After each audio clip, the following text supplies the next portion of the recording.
Job chapter 1. Job's piety. In the land of Uz there was a blameless and upright man named Job who feared God and avoided evil. 7 sons and 3 daughters were born to him. And he had 7,000 sheep, 3,000 camels, 500 yoke of oxen, 500 she-donkeys, and a very large household, so that he was greater than anyone in the east. His sons used to take turns giving feasts, sending invitations to their 3 sisters to eat and drink with them. And when each feast had run its course, Job would send for them and sanctify them, rising early and offering sacrifices for every one of them. For Job said, "It may be that my children have sinned and cursed God in their hearts." Job did this habitually. The interview between the Lord and the Satan. One day, when the sons of God came to present themselves before the Lord, the Satan also came among them. The Lord said to the Satan, "Where have you been?"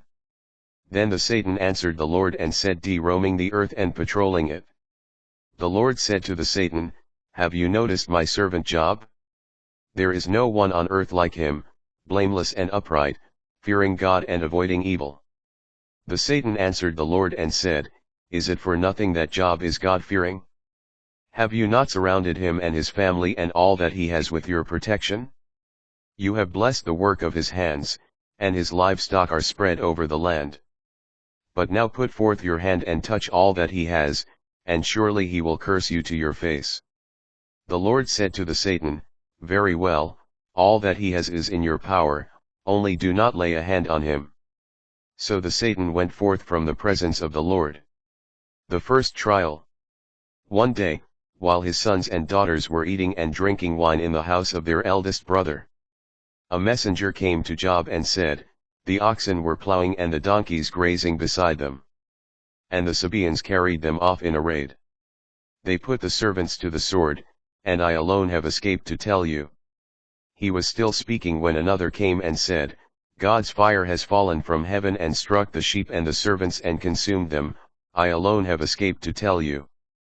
He was still speaking when another came and said, "The Chaldeans formed 3 columns, seized the camels, carried them off, and put the servants to the sword, I alone have escaped to tell you."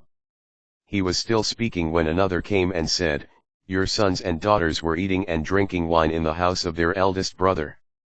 And suddenly a great wind came from across the desert and smashed the 4 corners of the house. It fell upon the young people and they are dead, I alone have escaped to tell you." Job's reaction. Then Job arose and tore his cloak and cut off his hair. He fell to the ground and worshipped. He said, "Naked I came forth from my mother's womb, and naked shall I go back there. The Lord gave and the Lord has taken away. Blessed be the name of the Lord." In all this Job did not sin, nor did he charge God with wrong.